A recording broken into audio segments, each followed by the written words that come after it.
They taking all the good shit down there. I got another one too. Hold on. Give me 1 minute.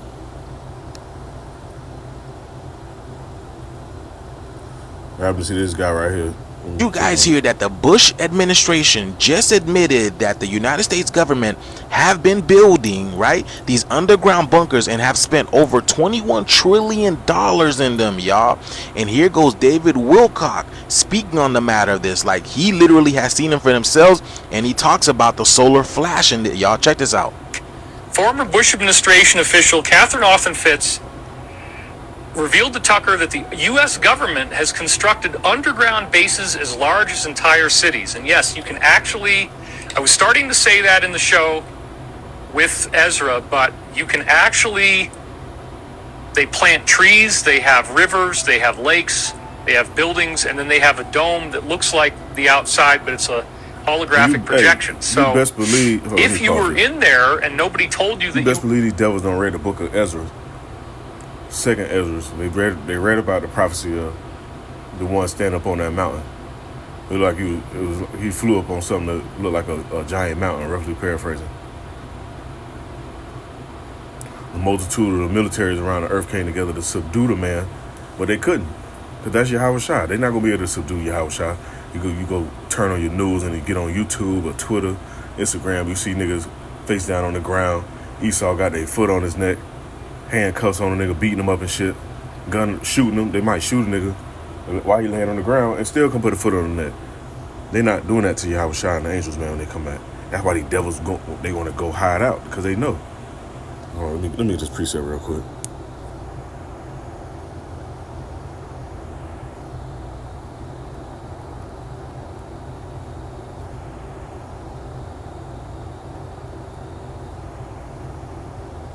Book of Revelation 6:15, it says, "And the kings of the earth and the great men," let me click on it all the way.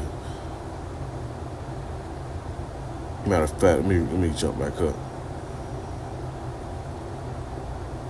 In verse 12, it says, "And I beheld," and this is why a lot of people be scared of the Book of Revelation, because this is a real spooky event. It's gonna bug the earth out.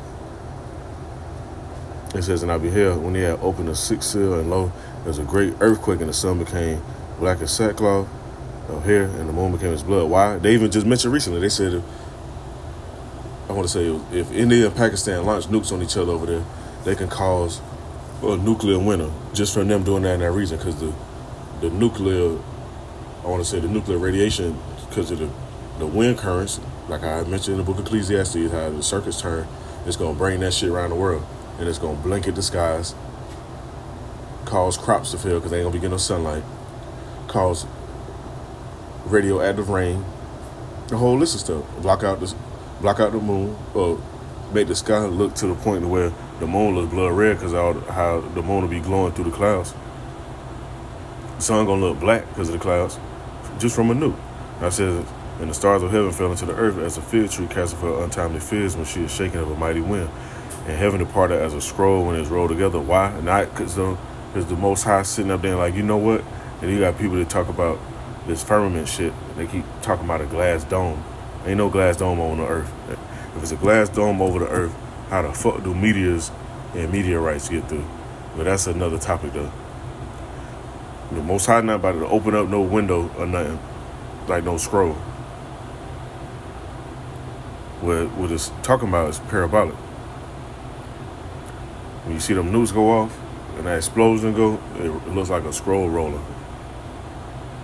Now it says, "And the heaven departed as a scroll when it's rolled together, and every mountain and island were moved out of their places, and the kings of the earth, and the great man, the rich man, the chief captains, and the mighty man, and every bondman and every free man hid themselves in the dens and in the rocks of the mountains." Look at this. Can't make this shit up. This is where they at right here.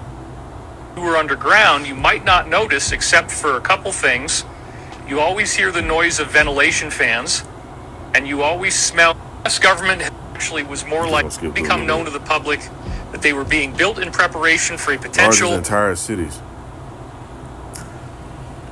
You see the dude, hey, right here, the article say 170. This dude says over 240 something. Near extinction level event. That's the solar flash.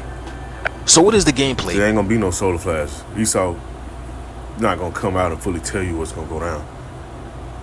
These underground bunkers are meant for nuclear warfare. So the elites can go hide out while shit going on above ground. The space hotels, underground, the underwater cities. They got the domes underwater. They can go in the fucking submarine down there. There's another video I'm gonna put up. They can go down there and hide the fuck out while shit going on, and then they want to reemerge and come back up and try to take over. This is also why, let me get another precept real quick. A matter of fact, let me read on down. It says, and the kings of the earth, and the great man, the rich man, the chief captains, and the mighty man, and every bondman, every free man hid themselves in the dens of the rocks of the mountains, and said unto the mountains of the rocks, fall on us, and hide us from the face of him that sitteth on the throne, from the wrath of the Lamb. The Lamb is Yahweh. You think these devils don't, they play like they don't believe. They know. They just feel like, damn, we got enough technology. This is the Most High showing his power. He hardened these devils' hearts so hard to make them think they got enough technology and arsenal, artillery or whatever, and spaceships to outsmart Yahweh and the angels. This is what they're going to try to do. This is why the book of Revelation is talking about the war in heaven. The war in heaven was talking about angels getting together and saying, you know what, we going against the Most High. We finna fight the Most High. No, that's not what it's talking about. The war in heaven is talking about when the Space Force, NASA, or whatever aerospace agency they have, they see these ships and they see Yahweh coming back and the war going on in the midst of that, they're going to try to fight. They're going to try to subdue the man, like the book of 2nd Ezra mentions. Now it says in verse 17, for the great day of his wrath is come, and who should be able to stand? The only one's going to really be able to stand is the elect. Now you're going to have places on this earth that are neutral zones to the war, so they're not going to really get affected because, hey, somebody got to build a kingdom up, man. We not building that shit. Our people don't work enough. They did enough for you damn heathens. And then y'all prospered off of that shit. And they still talking shit, talking about get over it. And then they don't want to pay back. But it's okay. Because the Most High going to make y'all fucking pay. The Most High got y'all in the trick bag, see?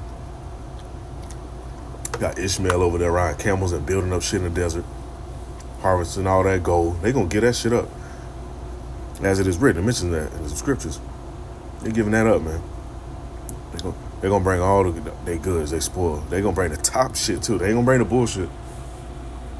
Just like Esau go amongst our people, and they want to pick out the top doctors and the top athletes and the top fighters and top this and top that. Hey man, they're gonna be bringing the top everything. The top women, the top herbs and spices, the top water. They're gonna be bringing all that, man. The Most High got this set up so perfect, man. And if you're using a spiritual eye, you can see this. If you're being physical and carnal, you're going to have people that try to take matters to their own hands. Man, you can't play with Esau, the shit they got right now, because Esau got some shit. They don't even got to shoot no gun. They can turn on a damn frequency and have the whole town going against itself. Who the fuck gonna go against that? They got to be divine intervention going on, man. Let me see. Play some more of this video, and then I'm gonna go to the next one. Here.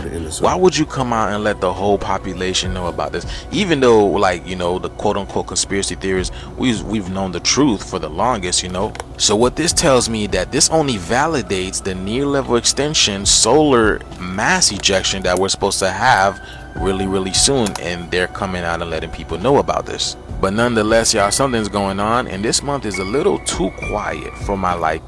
See, hey, you're right. When Esau started getting quiet, you don't hear too much big events. Like, you know, you heard about the event recently with the Pope dying. They putting a new Pope in, and you know, a little bit of war skirmishes and shit like that. When it started getting too quiet, Esau was up to some bullshit. Now, if you go look it up, I ain't gonna pull it up right now. I'm ready to pull this other video up and this off. You pull it up. To silence. They keep talking about this fucking solar flare shit. Look up the temperature of a nuke. Says, I want to say it's 100 million degrees Celsius, if I'm not mistaken. It says hot as the center of the sun. You don't need no solar flare. They hit no earth. You got them shits, and they set that shit off. And the scriptures mention the nations are gonna gang up on this place and shoot them off at the same time. They have videos simulating this, man. So that's your solar flash right there. Your great solar flare, whatever Esau want to call it. That shit like the sun lighting the fuck up. And it's gonna be hot as the sun. Elements should melt with fervent heat, like I mentioned in the book of 2 Peter. Esau know this, man. That's why he's trying to hide out.